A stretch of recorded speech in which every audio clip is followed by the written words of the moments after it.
Hello, my friends, and welcome back. Thank you very much for being with me again today.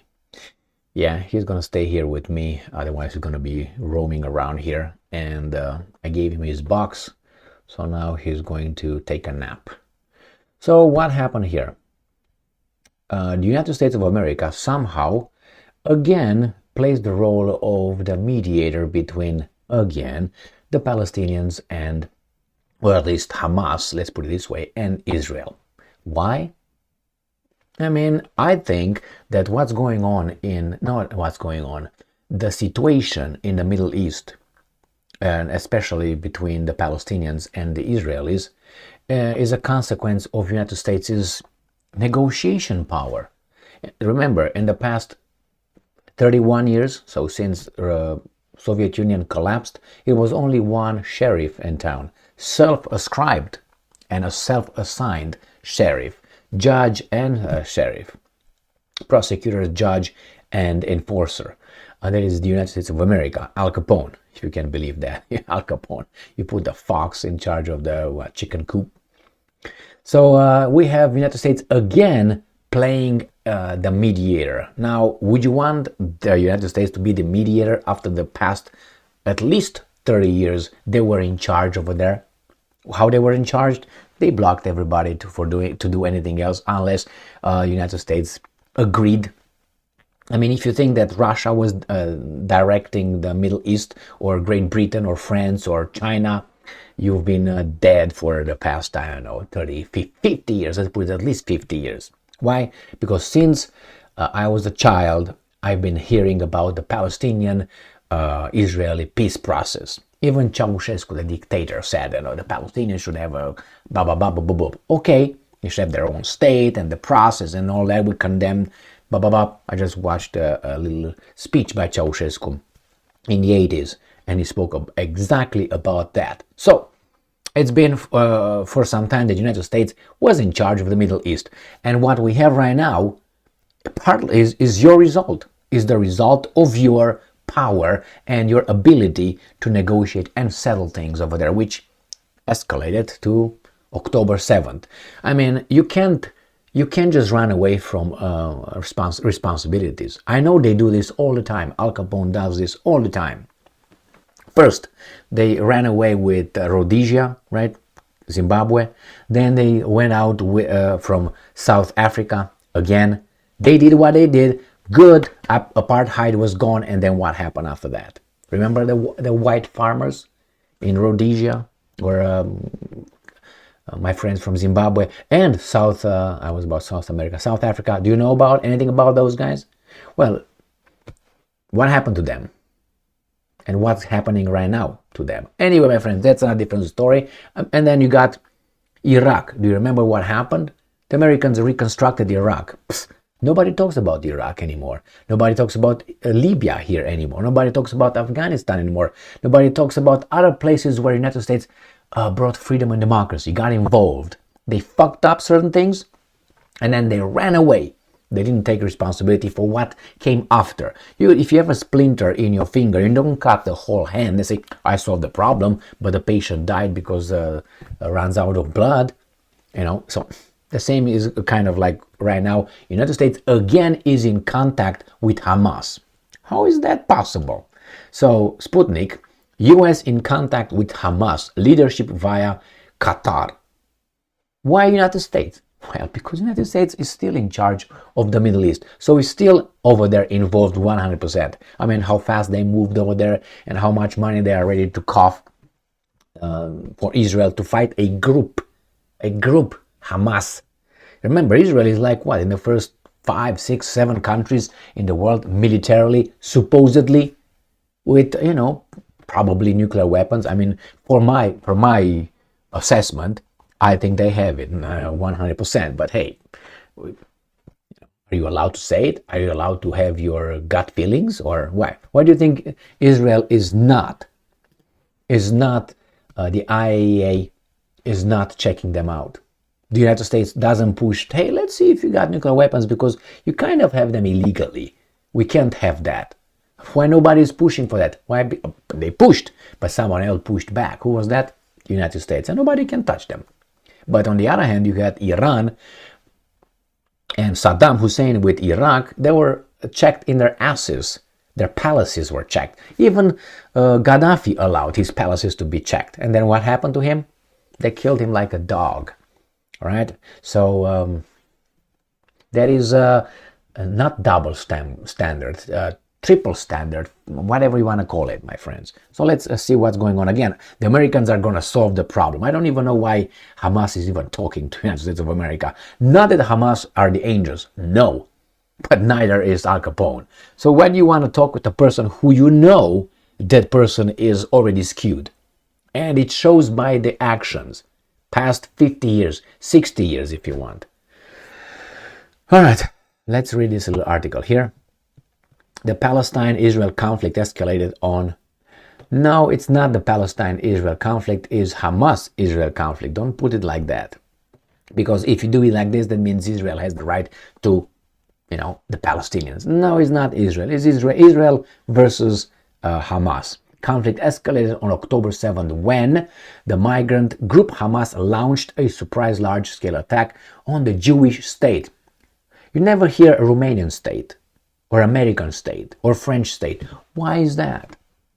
Remember they talk about apartheid and this and that, and these guys say no, no, no, but they demand that their state is called a Jewish state. Well, if you want to score some points, just say that.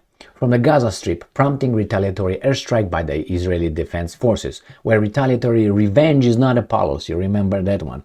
You can't, in the name of self-defense or in the name of revenge, commit war crimes. If that occurs, you can't just kill and bombard indiscriminately in Gaza because you're looking for 1 or 2 people and you kill, 5 or 6,000. I'm just saying. You can't just hide, but they can. Why? Who's going to do something? Nobody. Why? For the reason I mentioned, 2 minutes ago? The US is in contact with the leadership of the Palestinian militant group, Hamas via Qatar, a diplomatic source told Sputnik. This comes after White House spokesman, he's not a spokesman, he's a spokesperson, John Kirby, not Kirby, Kirby. Because I know that B-I, if you read it, is B, is by, right? Anyway, let's see, Kirby. Said Washington was opposed to a ceasefire in Gaza because it would allegedly benefit Hamas. You always can, you always can find reasons not to intervene in a crime. You always can find. Now, are the reasons justified? No. But you say, well, that's why we don't do it. And you can find always you can find a justification. When these guys, they say Russia invaded Ukraine, unprovoked. Why don't you ask the Russians if they were provoked? Why do you judge what the Russians saw as provoked or unprovoked? Like right now they say, well, we should retaliate. Why? Because we were attacked. We have the right to self-defense. Nobody tells Israel, you can't do that. Let us assess for you if you have the right of self-defense. Let us assess for you if you should hit back. Nobody asked that. They just did it. Why? Because they assessed, Israel assessed, we're going to retaliate and screw all of you. And Americans, everybody is, yeah, okay, good, right? But on the other hand, in Russia, no, it's unprovoked. Why don't you ask the Russians if it was provoked or not?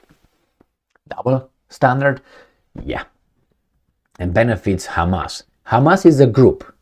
Israel is a country with many other countries ready to serve. What are you talking about? It's not Hamas, my friends. It's Iran. All right, so what do we have here? For his part, Musa Mohammed Abu Marzouk, a senior member of Hamas, argued that the US took over the leadership of the fighting in Gaza after the collapse of the Israel army in the confrontation with Izz ad-Din al-Qassam military brigades. Not impossible, we find out.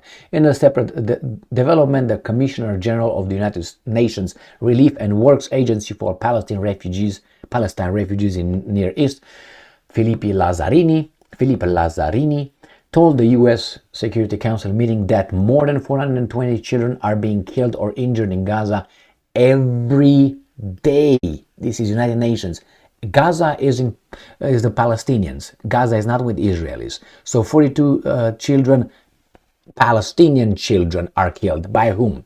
By the Palestinians? Or by what? The Martians? The people from the moon showed up. A day, 10 days, 4,200, right? If you take it like that. According to him, this surpasses the number of children killed annually across the world's conflict zones since 2019. Lazzarini warned that an immediate humanitarian ceasefire has become a matter of life and death for millions, adding that the present and future of Palestinians and Israelis depend on it. Well, the thing is, these guys supposedly talk in Qatar. So that's good. Talking is always good. The problem is the United States will not do anything.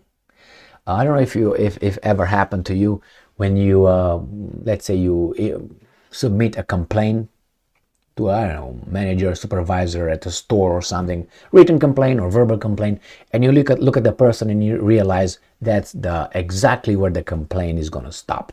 It's not going to go any further. There will be no consequences. You can look at the person, you realize that the person is not going to do anything. So you don't bother, waste your time, get the fuck out, don't ever buy over there. Or at least try to contact someone above that weasel. That's another option if you really want. So it happened to me on a recent occasion, but I went over there and the same. I spoke with a guy who was in charge, and they were lying to me. I said, you know what? This is your business. I'm coming and going, but you stay here.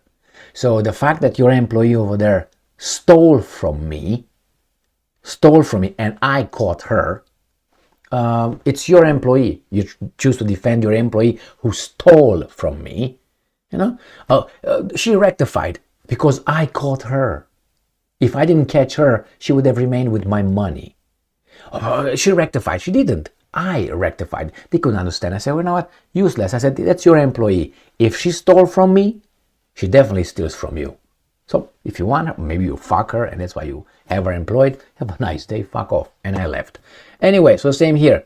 Well, I don't know why Hamas is going to talk with Al Capone when they know Al Capone is no good. Al Capone is not over there to make peace. Al Capone over there is to make sure that the same old garbage remains in place, and maybe even worse.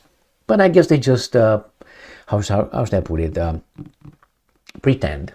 You know, they just pretend. Yeah, we discuss with them, blah, blah, blah, blah, blah, blah. And that's it. Always is good to communicate, but no expectations. Start from very low, actually negative expectations.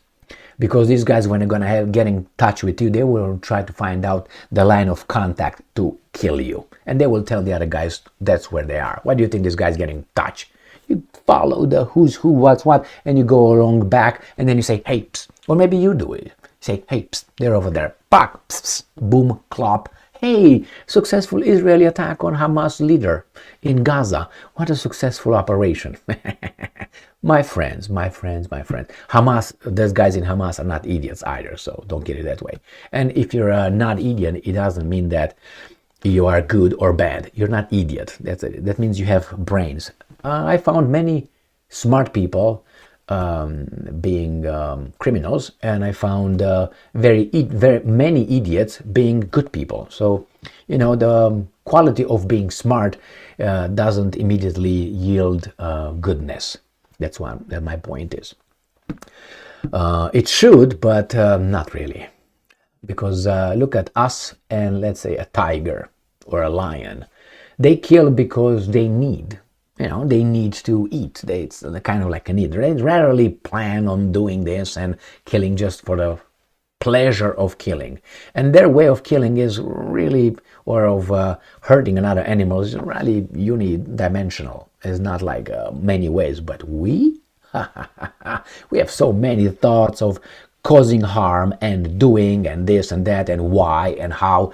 We are just, you know, so that's why the smarter you become, the more options you offer yourself to cause good or bad. Now, bad, it's more than that. I mean, I'm not going to go now into human psychology more than I just did.